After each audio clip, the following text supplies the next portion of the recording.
मैं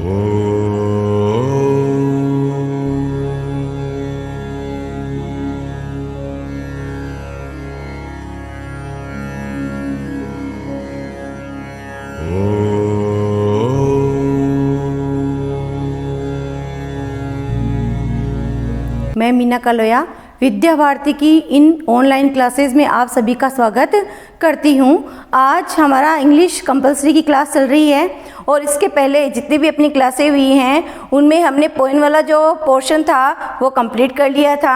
अब हम कंपोजिशन की तरफ बढ़ रहे हैं और कंपोजिशन में हम शॉर्ट कंपोजिशन ले रहे हैं। शॉर्ट कंपोजिशन जो है वो हमारे माध्यमिक शिक्षा बोर्ड की तरफ से 4 नंबर की आती है और इस शॉर्ट कंपोजिशन में छोटे छोटे टॉपिक है जो 4 या 5 है। उनमें देखो सबसे पहला जो टॉपिक है वो है नोटिस राइटिंग है, पोस्टर है, उसके बाद आपका है इनविटेशन है। इनविटेशन के अंदर भी 2 रिप्लाईज अपने यहाँ आती है, एक्सेप्टिंग और decline.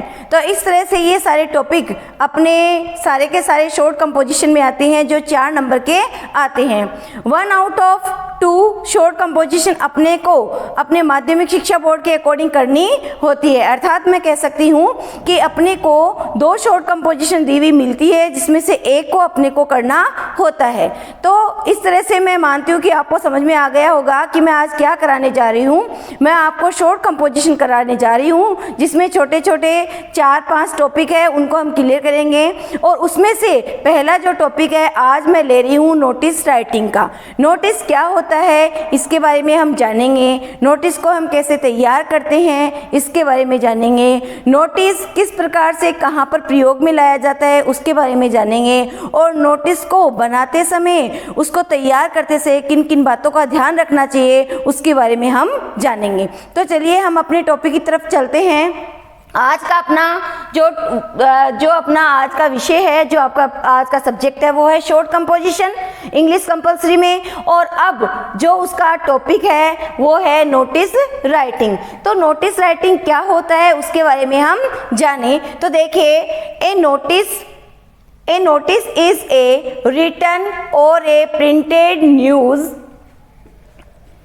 announcement or a piece of information targeted for specific group of people. तो देखिए ए नोटिस इज ए रिटन और ए प्रिंटेड न्यूज कि नोटिस जो होता है वह या तो लिखित में जिसको लिख दिया गया या फिर प्रिंट किया हुआ एक न्यूज अनाउंसमेंट होता है, एक सूचना होती है, एक घोषणा होती है जो लिखित में हो सकती है और साथ साथ में प्रिंट की हुई भी हो सकती है। और एक पीस ऑफ इंफॉर्मेशन और एक सूचना का एक टुकड़ा होता है targeted for a specific group of people जो किसी टारगेट करके कुछ लोगों को टारगेट करके स्पेसिफिक लोगों को टारगेट करके ये सूचना पहुंचाई जाती है जिसको हम क्या कहते हैं नोटिस। तो मेरे कहने का मतलब है कि ये रिटन में भी हो सकती है और प्रिंटेड भी हो सकती है, ये एक न्यूज अनाउंसमेंट भी होता है और ये पीस ऑफ इंफॉर्मेशन भी होता है। ये हमने समझा कि नोटिस क्या है। अब हम जाने कि नोटिस को हम कहाँ कहाँ पर काम में ले सकते हैं, हम कहाँ कहाँ पर उसको लिख सकते हैं। तो देखिए notice can be written for a किसके लिए हम लिख सकते हैं फॉर स्कूल और कॉलेज। स्कूल और कॉलेज का जो नोटिस बोर्ड होता है उसके लिए हम क्या लिख सकते हैं नोटिस लिख सकते हैं। अर्थात हम कह सकते हैं कि हमें विद्यार्थियों के ग्रुप को कोई सूचना देनी है तो ऐसी सूचना को ऐसी न्यूज़ को हम नोटिस बोर्ड पर लिख सकते हैं, नोटिस बोर्ड पे चिपका सकते हैं, उसको वहाँ से बच्चों के द्वारा प्राप्त या विद्यार्थियों के द्वारा प्राप्त किया जा सकता है। उसके बाद हम दूसरी तरफ आते हैं न्यूज़पेपर और मैगजीन्स। न्यूज़पेपर और मैगजीन्स में भी आप जब मैगजीन्स और न्यूज़पेपर को उठा करके देखते हो तो आप देखते हो कि वहाँ पर कई प्रकार के आपको नोटिस प्राप्त होते हैं। तो वहाँ पर भी कुछ लोगों को स्पेसिफिक पीपल को टारगेट करके वो नोटिस वहाँ पर लिखा जाता है, वो दिया जाता है। इसी तरह से पब्लिक नोटिस बोर्ड पे भी क्या किया जाता है नोटिस दिया जाता है क्योंकि कुछ विशेष बात को लेकर के, कुछ विशेष इवेंट को लेकर के, कोई स्पेशल चीज़ को लेकर के नोटिस दिया जाता है, पब्लिक तक पहुँचाया जाता है, तो वो भी एक नोटिस के रूप में सूचना दी जाती है। तो अभी हमने देखा है इसमें ये देखा है कि नोटिस नोटिस क्या है और नोटिस किस प्रकार से कहाँ पर यूज़फुल होता है और नोटिस कहाँ कहाँ पर बनाया जाता है, कहाँ कहाँ पर रिटर्न किया जाता है। अब हम इसके मेन पॉइंट के बारे में देखेंगे कि नोटिस जब हम तैयार करते हैं तो किस प्रकार से हम नोटिस को बनाते समय इन बातों का ध्यान रखें।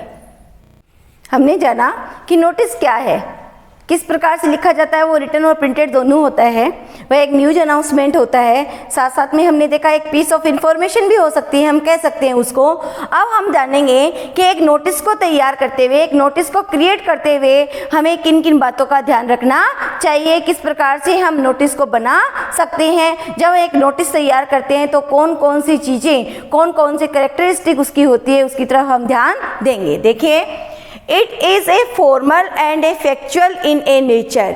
वास्तव में जो नोटिस होता है वो अपने स्वभाव में औपचारिक होता है, अनौपचारिक नहीं होता है, औपचारिक होता है।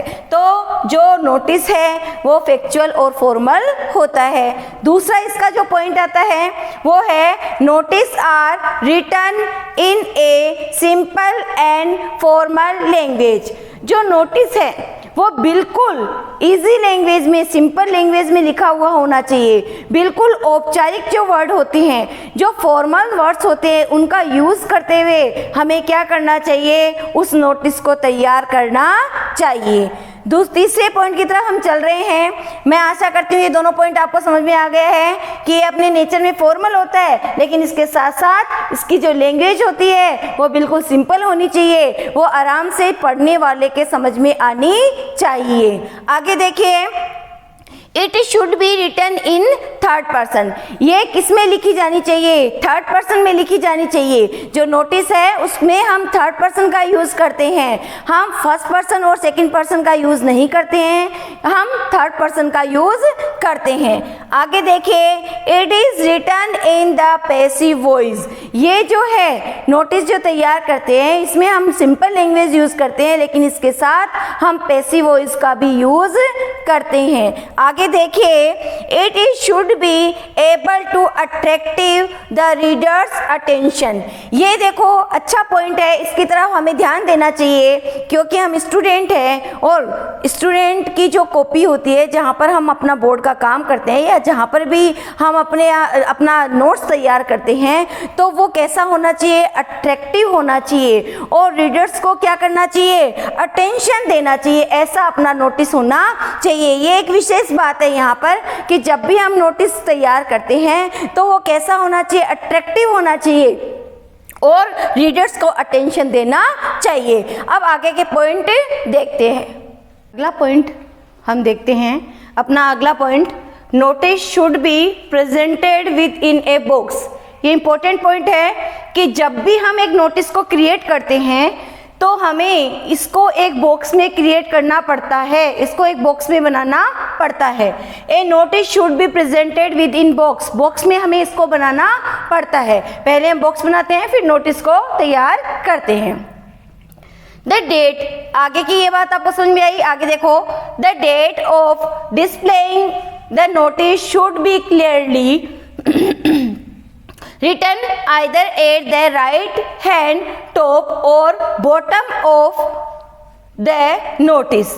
तो देखो वो क्या कह रहे हैं कि जो हम रिटर्न करते हैं डेट को, डिस्प्लेइंग जो है डेट वो कहाँ पर दिखाई देनी चाहिए, हमें स्पष्ट रूप से दिखाई देनी चाहिए। या तो राइट हैंड टॉप पे दिखाई देनी चाहिए या फिर बॉटम में हम इसको क्या करते हैं, डिस्प्ले करते हैं। इस तरह से हम डेट किस प्रकार से हमें लगानी है वो यहाँ पर बताया गया है। आगे देखिए, information should be clear and should not create any confusion. ये मोस्ट पॉइंट है कि जो सूचना, जो इन्फॉर्मेशन हम देना चाहते हैं वह वास्तव में बिल्कुल कैसी लिखी हुई होनी चाहिए, सिंपल और स्पष्ट होनी चाहिए, सिंपल और स्पष्ट लैंग्वेज में होनी चाहिए और वह कोई भी कन्फ्यूजन पैदा नहीं करे कि जो उसको प्राप्त करना चाह रहा है वो उसको क्या नहीं करे, जो उसको रिसीव कर रहा है, जो उस सूचना को, जो इन्फॉर्मेशन को रिसीव कर रहा है, उस रिसीवर के लिए वहाँ पर कोई भी कंफ्यूजन ना रहे, इसके लिए हमें बड़े ध्यान से उसको बड़ी क्लियर और सिंपल लैंग्वेज में उसको लिखना चाहिए। तो हमने देखा कि जो देखो फर्स्ट बार हमने देखा कि पैसिव वॉइस यूज़ करना चाहिए, हमें थर्ड पर्सन का यूज़ करना चाहिए, साथ में हमें क्या करना चाहिए, जो लैंग्वेज ऑफ फॉर्मल होनी चाहिए। इसके बाद हमने देखा है कि जो नोटिस है उसको हमें बॉक्स में क्रिएट करना चाहिए, हमें जो डेट है उसको कहाँ पर डिस्प्ले करनी है, या तो हमें राइट हैंड टॉप पे करनी है या फिर बॉटम में करनी है। इसके बाद हमें जो भी हम इंफॉर्मेशन दे रहे हैं, जो भी हम इंफॉर्मेशन उन्हें दे रहे हैं, वो इंफॉर्मेशन ऐसी होनी चाहिए कि बिल्कुल क्लियर होनी चाहिए, उसमें किसी भी प्रकार का कंफ्यूजन नहीं होना चाहिए। आगे हम देखते हैं कि इंफॉर्मेशन जो है वो बिल्कुल क्लियर होनी चाहिए, should not clear any confusion, वो किसी भी प्रकार का कन्फ्यूजन क्रिएट नहीं करे। इस प्रकार की जो न्यूज़ है, जो सूचना है, वो अपने पास इंफॉर्मेशन होनी चाहिए। आगे वाला जो पॉइंट है वो अपने को क्या कह रहा है, ये भी मोस्ट पॉइंट है, ध्यान देंगे। The notice should bear the signature of the person authority issuing it along with his designation written below, कि ये जो नोटिस है जब ये तैयार हो जाता है, ये जब क्रिएट हो जाता है, तो ये जो इन्फॉर्मेशन है वो कौन सेंड कर रहा है, उनका जो सिग्नेचर है वो इस नोटिस में होना ज़रूरी है, कंपलसरी है। उसके बाद उनका नाम और फिर उनका डेजिग्नेशन का मतलब होता है उसका पद। जैसे कि यदि हम माने कि कोई स्कूल से कोई सूचना निकल रही है, किसके द्वारा निकल रही है कोई इन्फॉर्मेशन, प्रिंसिपल के द्वारा, तो वहाँ पर अपने प्रिंसिपल के साइन होंगे और उनका नाम भी वहाँ पर लिखा जाएगा और उनका पद, क्या पद है उनका, प्रिंसिपल का पद है, तो वो पद नाम भी वहाँ पर लिखा जाएगा। इस तरह से आज हमने नोटिस राइटिंग के जो कैरेक्टरिस्टिक है, नोटिस राइटिंग को बनाने के लिए, अगर हम एक नोटिस राइटिंग तैयार करते हैं, एक नोटिस को बनाते हैं, तो हमें किन किन बातों का ध्यान रखना चाहिए, उन सारी चीज़ों को हमने सीखा है। अब हम दूसरा जो वो सीखेंगे, दूसरा इसका स्टेप है वो है फॉर्मेट, नोटिस राइटिंग का फॉर्मेट सीखेंगे और उसके बाद हम उसका एक क्वेश्चन भी करेंगे।